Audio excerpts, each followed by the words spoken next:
Welcome to the channel, everybody. It's Vita here. Today I wanted to make a video going over each legend and giving you 3 quick tips on how to use them better. We're just going to go down the list in order of the legends. We'll start out on Bangalore. So with Bangalore, each of her smokes take about 27 seconds to regenerate. First tip that I have is to rotate your smoke cooldowns. So you don't want to be shooting them both at the same time, and especially if you have a golden helmet, you can shoot one smoke and by the time it dissipates, you'll most likely get your original smoke back. So see the smoke starting to clear, and I'm about to get my smoke grenade back. So you can basically permanently smoke things. There's only a couple seconds where there is no smoke there, and this way you always have one smoke in the chamber in case you need it. A huge thing with Bangalore's ult that people always make the mistake of is they try to use it aggressively. It can work in an aggressive way if you're forcing a team off of a rooftop so that way you can push their building. Most of the time just smoking the rooftop will do. You want to save your ult as a zoning tool. You can really use it to decide the pace of a fight. If one of your teammates goes down or something, it's nice to have your ult to throw down. That way you can stop the enemy team from pushing. It's also good to save it in case the team is trying to rotate over to you in the end zone. You can throw it down and force them the other direction. Final tip I have for Bangalore is to use the smokes as a one-way smoke. So this is a little of an advanced Bangalore technique. But if you go into your smoke about halfway through, you can see the enemy, but it's just barely. And the enemy has a really hard time seeing you in the smoke. So this is good to do if you don't have a digital threat. You can be halfway through the smoke and you can still see out of it. The next legend we have on the list is Revenant. So with Revenant, you can actually use your silence balls to cause visual clutter on the enemy. This can be used sort of like a smoke grenade. It isn't as effective, but it can be helpful. The silences can be good to use in doorways or to give you cover if you're reviving a teammate. Revenant can actually crouch faster than he can walk, and it also stops your hipfire from spreading as much. Sometimes you can stay crouched during the fight, and it'll be a lot more beneficial than just your typical strafe. Another thing about Revenant is that he can attach to the wall multiple times throughout his climb, so you can actually do multiple wall bounces in the same climbing animation. Third one we got on the list, Old Fusey. He actually sort of got a buff because he is part of the assault class. That means he can now carry extra ammo as well as extra grenade. So 2 grenades per slot, 80 ammo per slot. On Fuse, you have a slot for a grenade launcher on your arm. If you'd like, you can also toggle your throw power just to throw a normal grenade. This is useful for if you're trying to throw a sky nade, such as a frag. Frag out. I've also noticed that Fuse's knuckle cluster has a much larger hitbox than normal grenades. So you can see here I'm far out to the side of the dummy, and my knuckle cluster is still going to stick to them. So you can actually see where the knuckle cluster is in the air. It isn't even close to the dummy, but it's still attached. Whereas if we try this with an arc star, the hitbox for sticking him is much smaller. I personally really like Ashe as a character. I think her tactical ability is overlooked quite a bit. It can kind of be used as a horizon ult, so if you snare somebody and throw arc stars on it right away, a lot of times they don't have a chance to escape. This can also be used with frag grenades.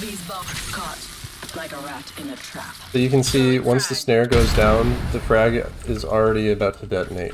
Ashe's ultimate ability is a portal that can take your whole team 60 meters almost in an instant. There is this short animation while you're going through the portal, but it doesn't take very long. Very helpful for taking height when a team is on a rooftop or something.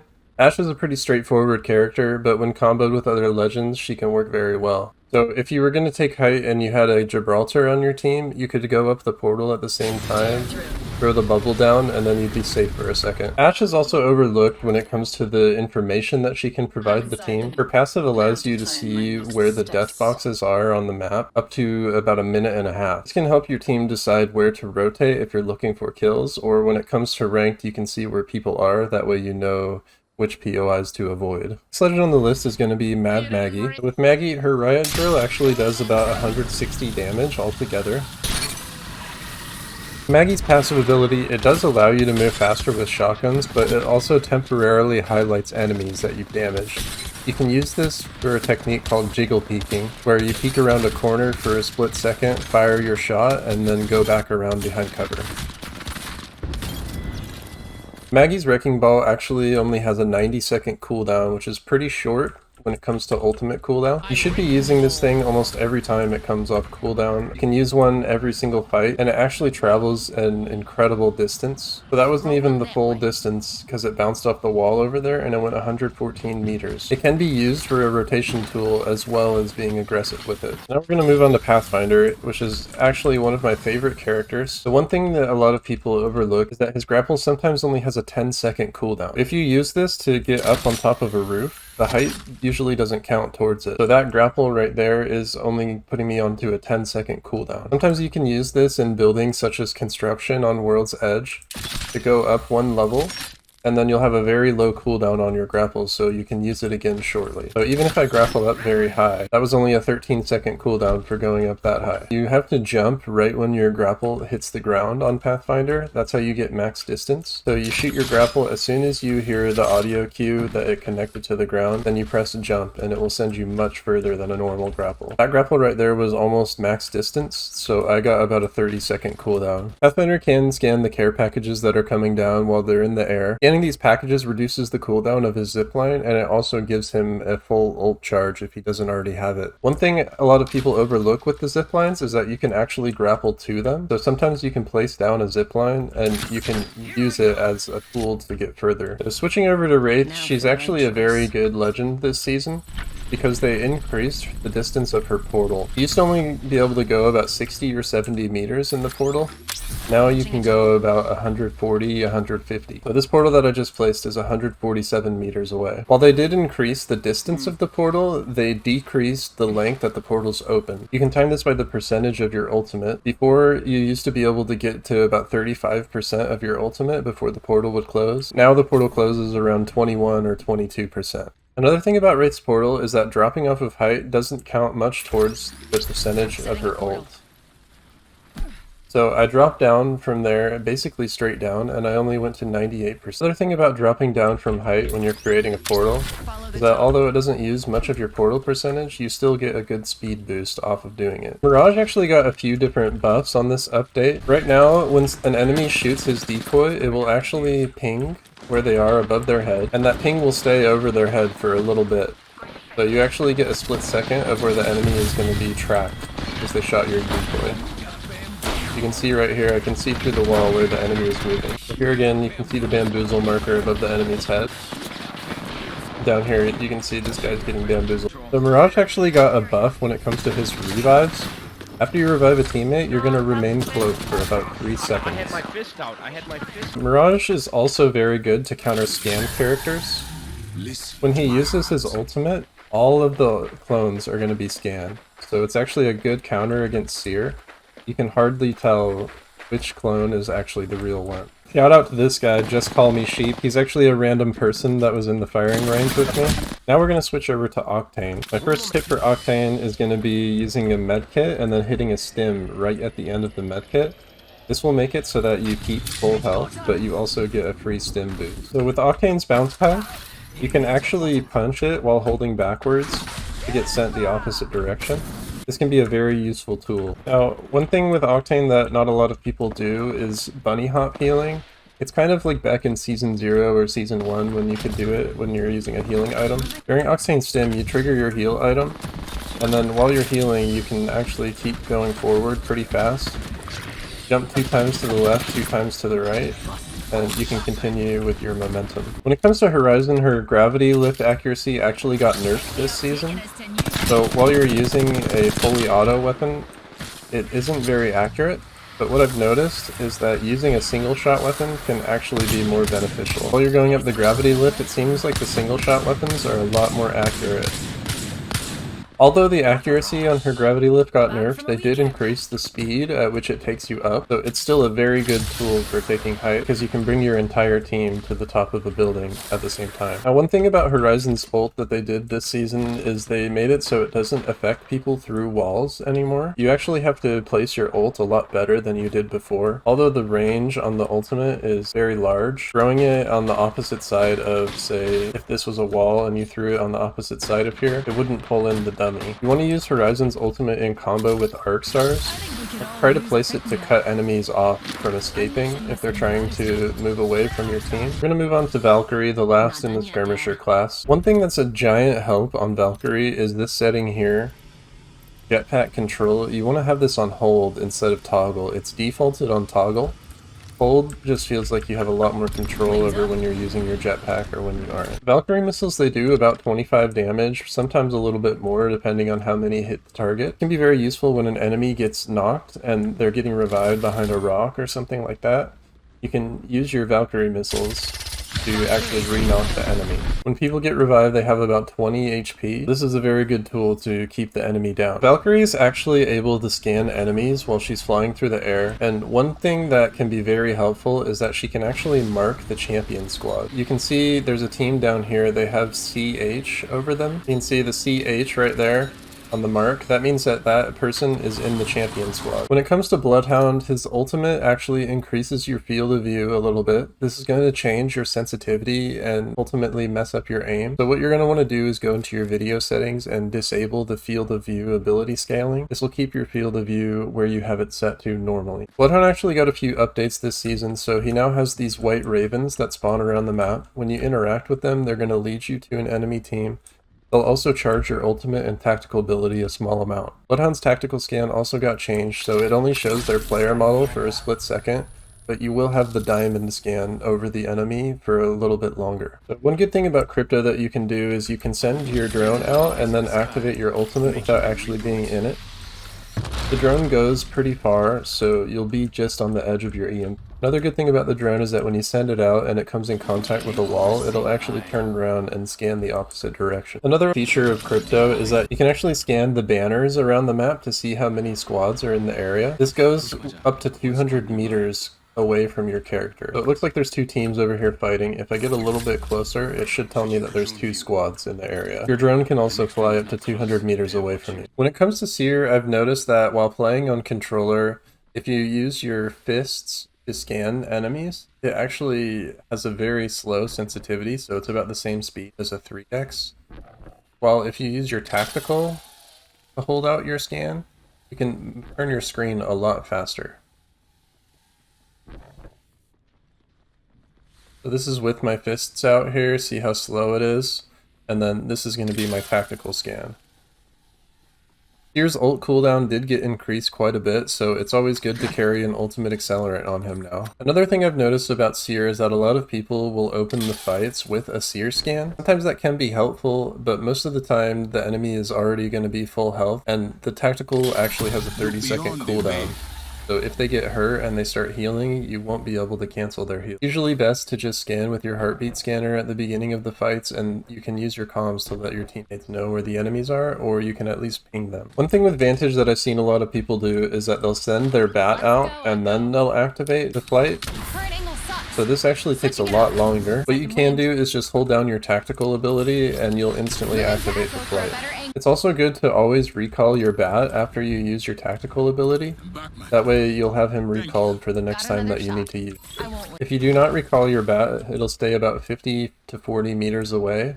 It does follow you around, but a lot of times it won't position itself to where you actually want to fly to. Vantage actually has a very nice passive ability. She has this blue circle that will show you the bullet drop. It makes firing at enemies that are long range a lot easier. This actually works on medium to long range scopes. When you have someone in your sights, the blue circle will change depending on how far away they are. When it comes to Gibraltar, something that a lot of people do is that they save their bubble and they don't use it until their teammate actually goes down. Something that's really important is to try to use your bubble to prevent your teammates from ever going down in the first place. In fights, it can be a lot more ideal to bubble them and let them heal instead of having to bubble them and revive them in the middle of a fight. If done properly, Gibraltar's arm shield can actually block damage from grenades. To do this, you want to get close to the grenade and crouch with your arm shield out. But here's just a couple examples. Yeah, I took no damage. If I throw a grenade right here without my arm shield, it will damage me. And just like Bangalore's ultimate, it's good to use Gibraltar's ult as a zoning tool. So this ult, it does work a lot better to use as an aggressive thing because Bangalore's ult has a timer on it until the missiles explode. Gibraltar's missiles explode on impact with the ground. It can be used to force enemies off of high ground. Or you can also use it if you have to revive a teammate. Lifeline's ultimate actually got changed this season, so you can place her care package down a lot further than you used to be able to. This can be used in ranked if you know that you're going to have to rotate to an area that doesn't have much cover. Place the care package down before you make the rotation. It goes up to about 50 meters. And it comes down in 8 seconds or so. This can actually be used to make indestructible cover. One thing about Lifeline that a lot of people do is that they'll revive their teammates a lot earlier than they need to. If your teammate went down around this corner right here, and this was an enemy, you would want to let them crawl back to around behind here before you start rezzing them. If you have a Lifeline that revives you too early, you can actually cancel the revive in the middle of it. Another thing about Lifeline is that the dock drone can actually block bullets for you, and it's indestructible. If you have your dock drone down, you can play around it a little bit for extra cover. Loba's actually becoming a top pick this season because she can craft teammates' banners in the replicator. She's actually one of the only escape characters that's in the support class that can do this. Newcastle does have sort of an escape, but it's his ultimate and he can't leap that far. Another thing that people overlook when it comes to Loba is using their bracelet in an aggressive manner. So it's actually very nice because when you throw it, you can see right where you're going to translocate to. You can activate it a little early behind cover. That way you have time to pull out your weapons and fire out your target. Another thing about Loba is that her ultimate can actually be used to block doorways. This was patched out a few seasons ago, but then they brought it back. So not many people use it to their advantage anymore. So I actually cannot open the door and have Loba ult on the other side of it. Newcastle can actually leap extremely far with his ultimate when you're targeting a teammate. I think it's up to about 70 or 80 meters. Normally, if you aren't leaping to a teammate, he can go 40 meters. So this is really good if you're playing an off angle or you need to cross over to your teammate somewhere.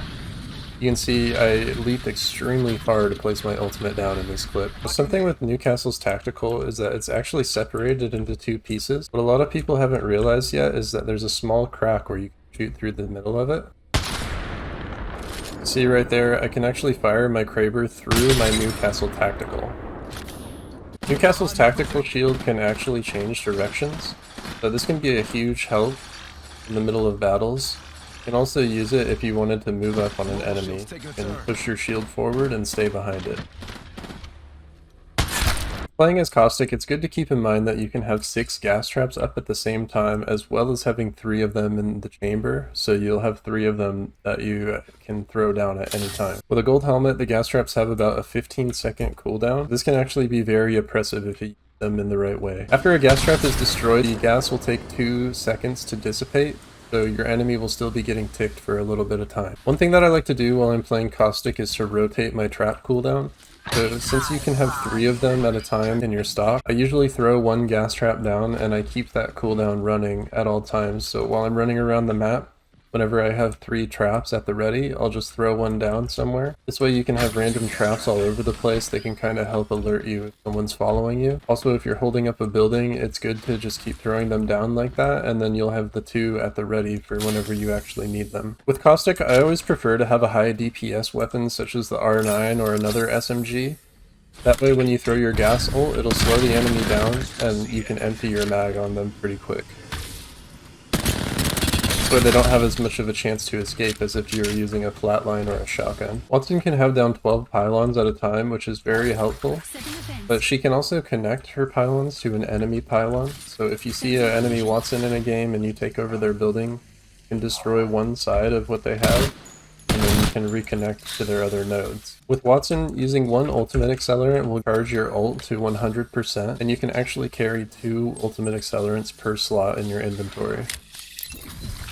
Wattson nodes can be placed 18 meters away from each other, so it's always good to utilize this inside of buildings. A lot of times people will mess off a door by placing close pylons like this. I feel like it's a lot easier to destroy, because if there's a door here, you can easily get an angle on it compared to if there was a door in the middle of this. You have to peek the pylons a lot further. So we can say this opening right here is a doorway. It'd be a lot easier just to walk up and destroy the pylon like that, compared to if we placed them far out to the sides. If we place them that far out, they have to peek pretty much all the way into the fence to be able to. Very similar to Caustic, Rampart can have 5 covers down at the same time and also 3 in the chamber. Caustic gets 6 traps, Rampart gets 5 walls. This is really good if you set up a building in a defensive style. You can have your 5 covers down and then you can have 3 of them at the ready in case somebody breaks the shields. One thing that I like to do when I'm playing Rampart, if I'm in a close quarters area, you can have multiple covers set down to kind of give you a safety. If you have this small hallway that you're playing in, you could set up multiple covers here. You would want to play on the first one to begin with, and then if an enemy destroyed this amp cover right here, then you just move back to the one behind you. So this can actually be very helpful when it comes to playing Rampart. It can also give your teammates a spot to heal. If they needed to heal, they could jump all the way to the very back here. One thing though is that when you shoot through an amp cover, if your bullets hit another amp, it's going to destroy it in a single bullet. So you don't want to be having multiple covers and then playing on the very backside. With Rampart's ultimate, you have very low mobility, so the way that I like to use it, I always like to slide jump before I start spinning it up, and then you can kind of bunny hop to keep your momentum. So this will help quite a bit if you're trying to use Sheila in an aggressive manner. The last legend we have on the list is going to be Catalyst, so there's a couple things that you can do with her to make her more effective. It's always good to place down your spikes on a door that you've reinforced. I like to place them to the side, so that way the spikes come out further across the door. This way if people are kicking it, it'll force them into the spikes and they're going to take 15 damage per tick. A lot of times that will prevent somebody from fully kicking down your door and it'll force them to use a grenade. I have seen most people place down their spikes on the side of the door instead of sideways like I was doing. This will still tick the enemy, but it gives them a lot more playable space on the outside. Now, when the door is fully repaired, you can reinforce it and place your spikes, and it will still go to the outside of the door. If the door is broken and you rebuild it before placing the spikes, they don't actually go through the rebuilt door, so they'll be able to easily kick it down without taking damage. What you're going to want to do is place the spikes before you reinforce the door. That way they still go out. Now, a big thing about Catalyst's ult is that a lot of times when people place it, they'll place it like this. So that actually gives a little bit of room around the outside where I'm standing that people can go around the wall. So the best thing to do when you're placing down a Catalyst wall is to look directly down. That way the ultimate will place where you're standing, and there won't really be much of a gap to where people can come through without getting hit by the wall.